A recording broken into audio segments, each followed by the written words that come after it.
जय श्री राधे। कार्तिक मास महात्म का 22वां अध्याय। राजा पृथु ने कहा कि हे नारद जी, आप कृपा करके मुझको यह बतलाइए कि वृंदा को मोहित करके विष्णु जी ने क्या किया और फिर वह कहाँ गए। जब देवता स्तुति करके मौन हो गए तो भगवान शंकर ने प्रसन्न होकर देवताओं से कहा, हे ब्रह्मा आदि देवताओं, जलंधर तो मेरा ही अंश था, मैंने उसे तुम्हारे लिए नहीं मारा। यह मेरी सांसारिक लीला थी। फिर भी आप लोग सत्य कहिए कि इससे आप सुखी हुए या नहीं।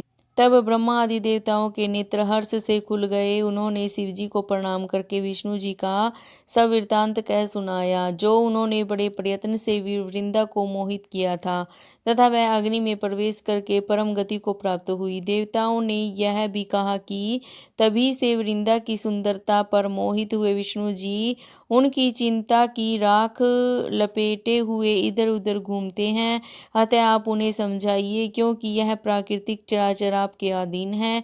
देवताओं से यह सब सुनकर शंकर जी ने उन्हें अपनी दुस्तर माया समझाई और कहा, यह सारा जगत उसी के अधीन है। उसी से मोहित विष्णु भी काम के वश हो गए हैं। परंतु महादेवी उमा त्रिदेवी की जननी, सबसे परे वह मूल प्रकृति परम मनोहर और वहीं गिरिजा भी कहलाती है। विष्णु जी का मोह दूर करने के लिए आप सब उनकी शरण में जाइए। यदि वह प्रसन्न हो जाएगी तो आपका सब काम हो जाएगा। शंकर जी की आज्ञा से सब देवता मूल प्रकृति को प्रसन्न करने चले। उनके पास पहुंचकर उनकी बड़ी स्तुति की। तब आकाशवाणी हुई, हे देवताओं, मैं 3 प्रकार से तीनों गुणों से पृथक होकर स्थित होती हूँ। सतगुण से गौरी, रजोगुण से ज्योति रूप हूँ तथा आप लोग मेरी रक्षा से यदि सादर उन देवियों के पास जाओ तो वह तुम्हारे मनोरथों को पूरा कर देगी। यह सुनकर देवताओं के नेत्र खुल गए। वह भगवती का आदर करते हुए गौरी, लक्ष्मी और सरस्वती को प्रणाम करने लगे। सब देवताओं की भक्ति पूर्वक प्रार्थना से वह सब देवियां प्रकट हो गई। सभी देवताओं ने खुश होकर निवेदन किया तथा देवियों ने कुछ बीज देकर कहा कि इन्हें ले जाकर दे दो, तुम्हारे सब काम सिद्ध हो जाएंगे।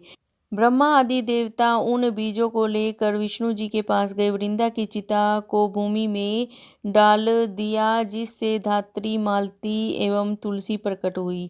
विष्णु जी ने ज्यों ही उन स्त्री रूप वाली वनस्पतियों को देखा तो वह उठ बैठे। कामासक्त चित्त से मोहित हो उनसे याचना करने लगे। धात्री व तुलसी ने उनसे प्रीति की तो विष्णु सारा दुख भूल कर देवताओं से नमस्कृत हो अपने लोक को चले गए। वह पूर्वत सुखी हो शंकर जी का स्मरण करने लगे।